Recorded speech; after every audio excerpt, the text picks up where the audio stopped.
Les podcasts du Figaro. Agathe Vauthier, bonjour. Bonjour. Alors, y a-t-il une société, une belle boîte française que vous auriez bien aimé créer, vous? Il y en a pas une, il y en a 400. Elles sont au Galion. Mais une société que j'aurais aimé créer, j'ai plutôt en tête une association qui s'appelle Diversity Days, qui a l'initiative d'énormément de projets pour l'inclusion dans la tech. Et j'adore ce qu'ils font. Nous, on est soutien depuis le début avec Take Your Place. Ils ont signé un gros partenariat avec Vivatech. Et donc ça, c'est vraiment le genre d'initiative que j'aurais aimé soutenir et que je trouve extraordinaire parce que voilà, c'est faire en sorte qu'on ait une tech un peu plus diversifiée, plus variée. Donc voilà ce que j'aurais aimé créer.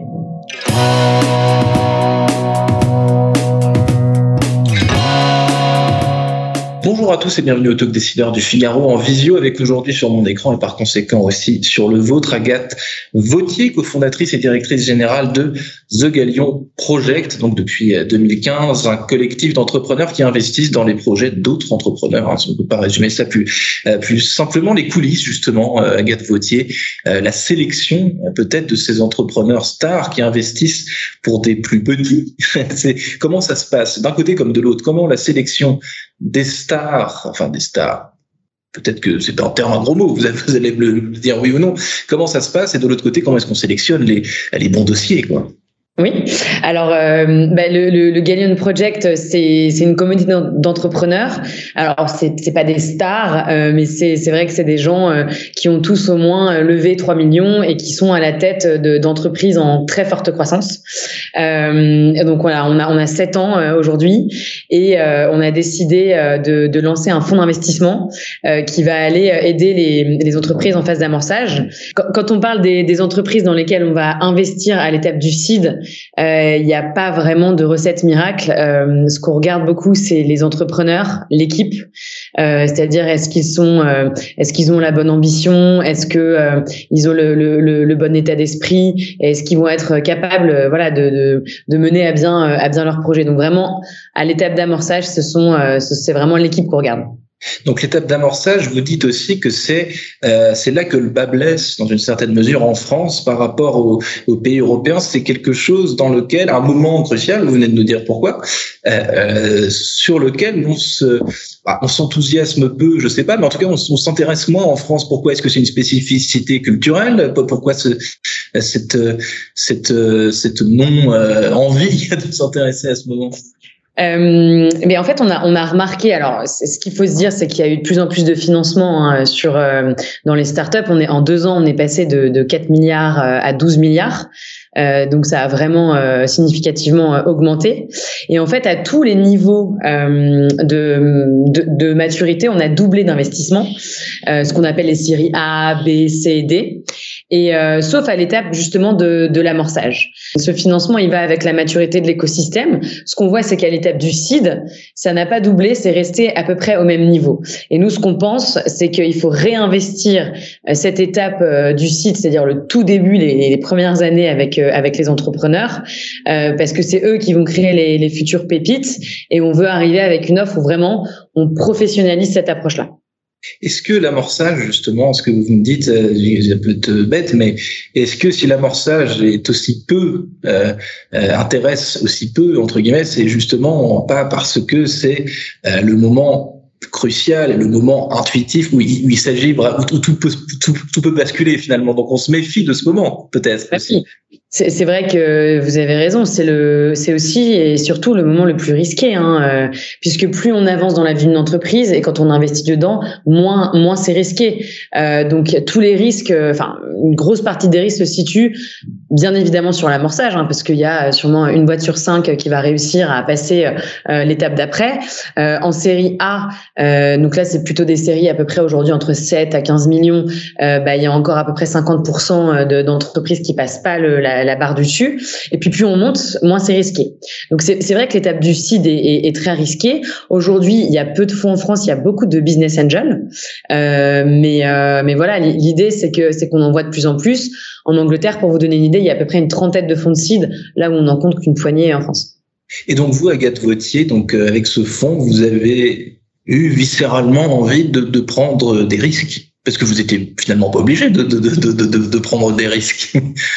Ben, nous, on aime bien ça. Moi, je suis entourée depuis 7 ans maintenant de 400 entrepreneurs. Donc forcément, à partir du moment où on est dans la zone de confort et que ça ronronne un peu, on a tout de suite envie de se relancer dans des nouveaux projets. Mais la vérité, c'est que nous, ce qui nous anime, c'est vraiment d'accompagner les entrepreneurs. Moi, ça fait le Galion a 7 ans, ça fait 5 ans que mes membres me demandent de co-investir ensemble et qu'à chaque fois, on hésite, c'était pas le bon moment, etc. Et que là, on a testé le format avec nos entrepreneurs au sein d'un concours qu'on organisait qui s'appelait le Galion Booster. On a levé 2 millions et on a vu qu'il y avait un véritable appétit, un enthousiasme des entrepreneurs à investir ensemble, à aider aussi les entreprises. Et donc pour moi, c'est vraiment la continuité du Galion et voilà, aller plus loin. Et puis moi, mon père, il me dit souvent, c'est parfois trop risqué de pas prendre de risques. Donc il faut savoir prendre des risques pour un peu aller de l'avant. Sinon, on stagne et c'est aussi risqué. Est-ce que vous jugez à titre personnel, Agathe Vauthier, que vous avez un flair ou du moins une analyse, vous vous considérez doué pour la phase d'amorçage? Est-ce que vous considérez que quand vous avez une équipe face à vous, un projet face à vous, vous allez pouvoir saisir, même si tout cela est totalement subjectif, on le sait, il n'y a pas de fiabilité à 100%, mais vous considérez que vous avez les armes et l'intuition nécessaires pour pas faire de conneries, quoi. Ah bah non, ça on va faire des conneries. Alors moi la spécificité c'est que je vais pas, je serai pas décisionnaire dans l'investissement. Moi je vais continuer à travailler énormément sur la communauté, la maintenir au plus haut niveau avec du contenu.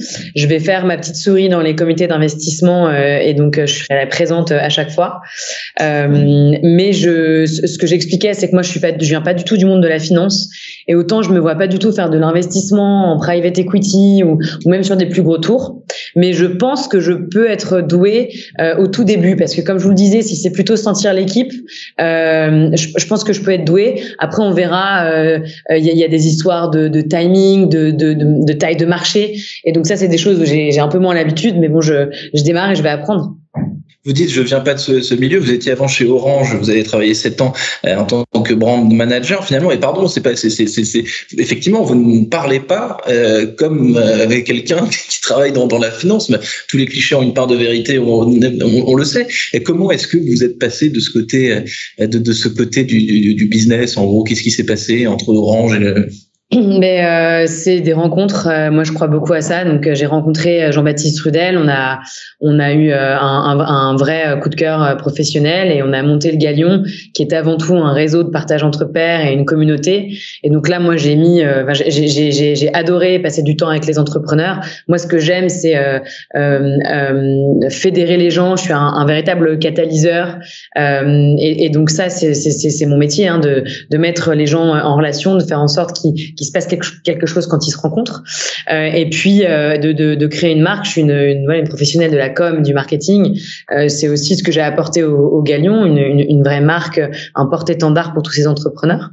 Et puis la finance, là c'est la nouvelle étape dans mon parcours. Mais moi c'est encore une rencontre, c'est la rencontre avec Willy Brown et Kevin Kuipers, qui sont mes associés sur le fonds d'investissement, qui eux sont deux grands talents du VC et qui vont faire tout ce travail avec moi. Donc je dirais que c'est vraiment un modèle hybride où on a mis toutes nos compétences très diverses pour faire un modèle unique de fonds d'investissement au stade de l'amorçage. Agathe Vauthier, dernière question. Aujourd'hui, il y a une lame de fond sur les fonds d'investissement un peu partout. C'est je vais parler en mots-clés pour aller plus vite. Vous allez tout de suite savoir de quoi il s'agit. C'est tout ce qui est le vert, économie responsable, durable, l'environnement, etc. Il y a des nombreux fonds d'investissement qui créent des filiales ou qui se rebaptisent totalement d'ailleurs pour montrer leur côté green.